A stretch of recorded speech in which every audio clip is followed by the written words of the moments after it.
Salut à tous, aventuriers et aventurières des légendes.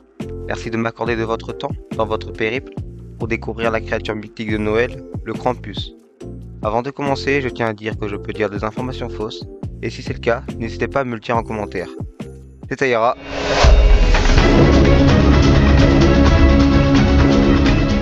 Ce jour de Noël, notre périple nous emmène en Europe, au XVIe siècle, où une créature du nom de Krampus, mi-chèvre et mi-démon, apparaîtrait la veille du 6 décembre.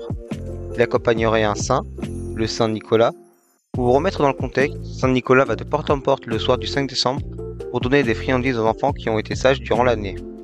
C'est une histoire inspirée d'un homme ayant réellement existé.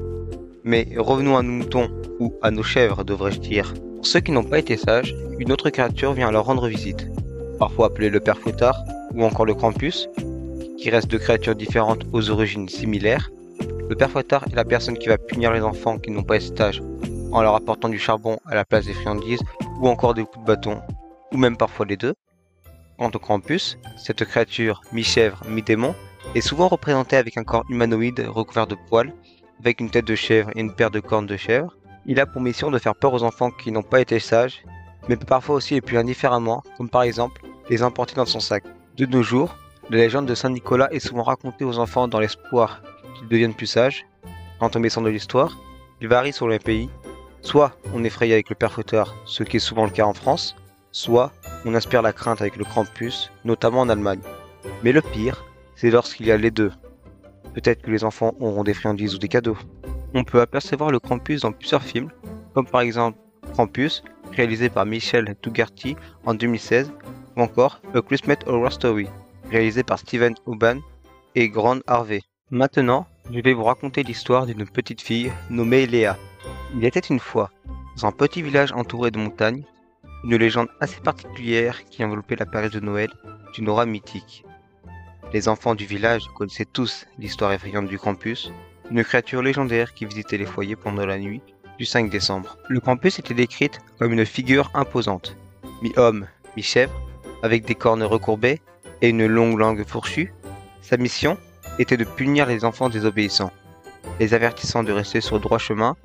Les parents racontaient des histoires terrifiantes du Krampus pour dissuader les enfants de faire des bêtises.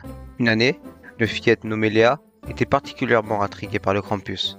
Elle écoutait avec attention les récits des aînés du village et rêvait de voir cette créature mystérieuse de ses propres yeux. Léa n'était pas effrayée, au contraire. Elle était captivée par l'idée d'une visite du Krampus. La nuit du 5 décembre arriva et le village était enveloppé d'un silence magique.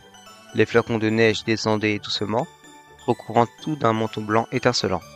C'est alors que Léa, avec une audace inhabituelle, décida de sortir de sa maison et de se rendre dans la forêt voisine. À force de marcher à travers des sentiers enneigés, elle se fit surprendre par le Krampus. Contrairement aux histoires effrayantes, le Krampus ne montra pas d'intention hostile envers Léa. Au lieu de cela, il s'approcha avec une expression curieuse. Léa, ne montrant aucune peur, s'adressa au Krampus. Il lui posa des questions sur son rôle et sur la signification de sa visite, et étonnamment, le Krampus lui répondit d'une voix profonde, mais calme.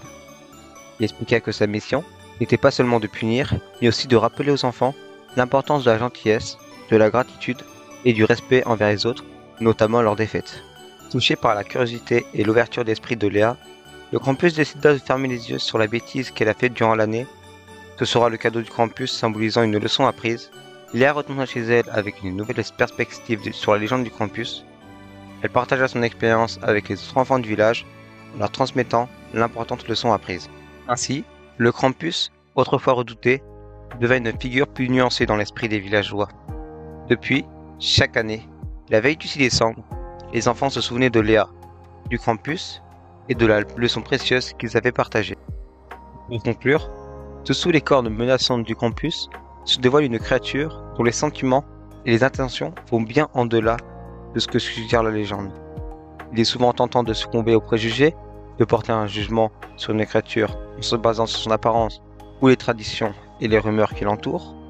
Même si le Krampus est fréquemment perçu comme le redoutable diable de Noël, chargé de châtier les enfants désobéissants, toutefois, tout comme les êtres humains, chaque créature, même la plus terrifiante en apparence, renferme ses propres subtilités et complexités sentimentales. C'est Taïra, à la prochaine.